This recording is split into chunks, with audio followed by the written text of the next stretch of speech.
Hello, everyone. Welcome to another edition of The Truth About B2B Sales. I'm Richard Walton, joined with my brother Henry Walton. This is where we deliver nuggets of information in the shortest amount of time possible. And today we're going to be talking about looking for a silver bullet. Silver bullet, magic wand. What else would you call a quick fix, Henry?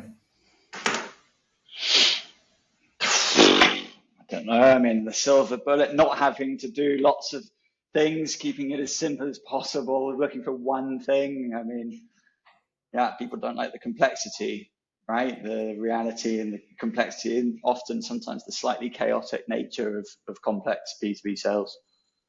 I would say people don't like the work. Yeah, yeah, 100%. And everyone is looking for a solution that they can do a few things, press a button, and then forget about it and wait for it to come in. And, when we started out many years ago, I think, and in fact, there was a silver bullet 10 years ago. It was LinkedIn. It was LinkedIn Sales Navigator. I still remember when I got my first LinkedIn message. Hey, want to connect? Want to have a conversation? Yeah, this is great. I'll do it. And for a while it worked. And then I think it was in 2023, right, that we started to hear a lot of people saying it's just not working anymore. The cold email, the cold LinkedIn, the automation, it's just not working.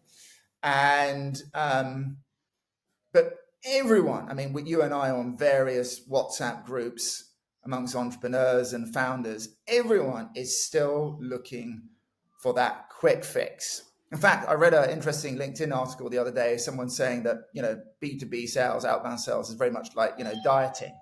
Everyone's looking for, that new fad, the new thing that's going to solve all their problems. Of course, now there actually is one in Ozempic.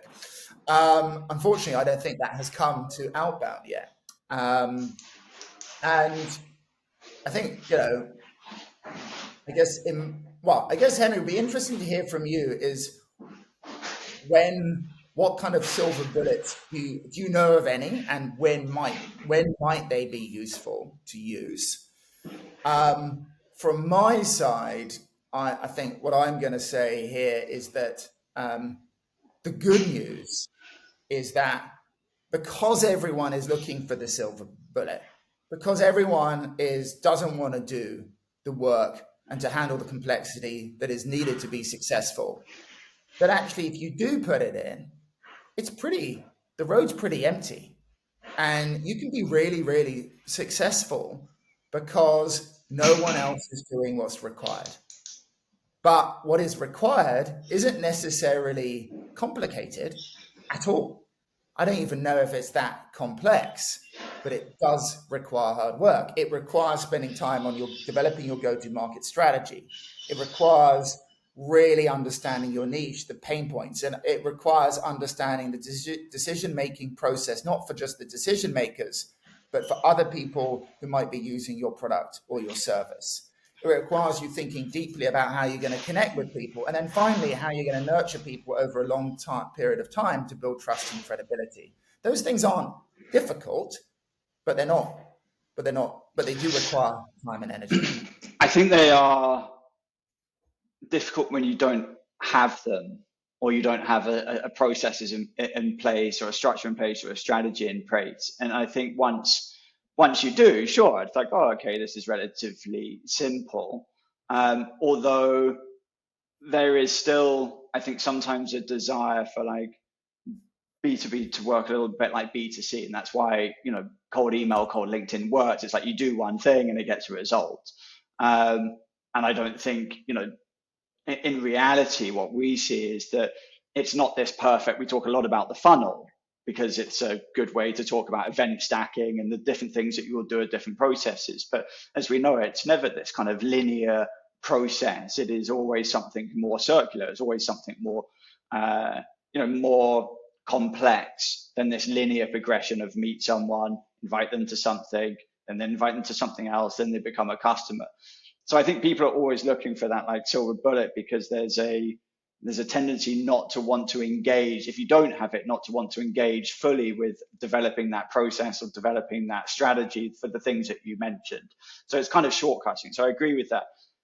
There are maybe some things that are closer than others. So I would say hiring a player, if you don't have the network, if you're trying to go into a particular segment, as close to a silver bullet as you can get is paying a lot of money for hiring someone with the only one.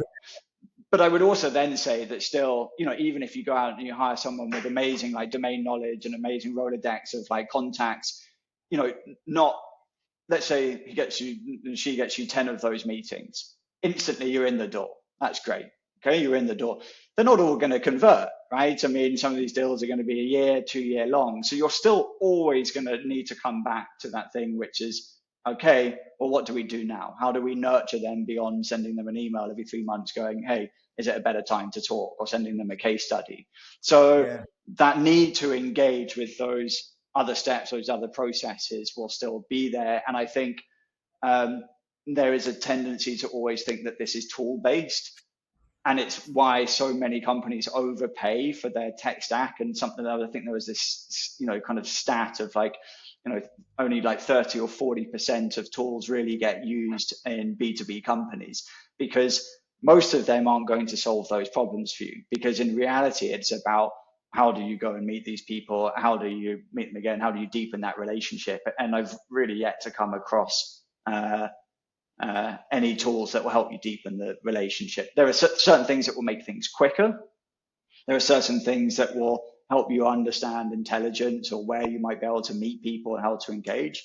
But ultimately, the things that are going to help you really make an impact on that relationship, in my experience, is not tool-based. Thank you. I just want to finish off by going back to something you said, because I think it's super important. I just want to add some clarity around it. Is that the only silver bullet I think that we know of, certainly that I've seen, is hiring someone with a proven network, the contacts within the domain that you want to target. So I've experienced this twice. Once I actually helped a client find this type of person.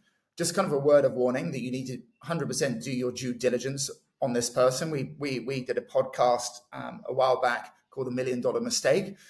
Someone who thought they had found that person, and they brought them in for a year, and he worked out they lost about $1 million through lost deals and things like that. So that's the first thing. Yeah, they are out there. Two, if they really do have those contacts, they're going to know what they're worth. So you're going to have to pay for it, but it's worth it. It's the only thing that I know that shortens the sales cycle. But three, I think critically, Hen, as you just said, once they've exhausted that, you're still back to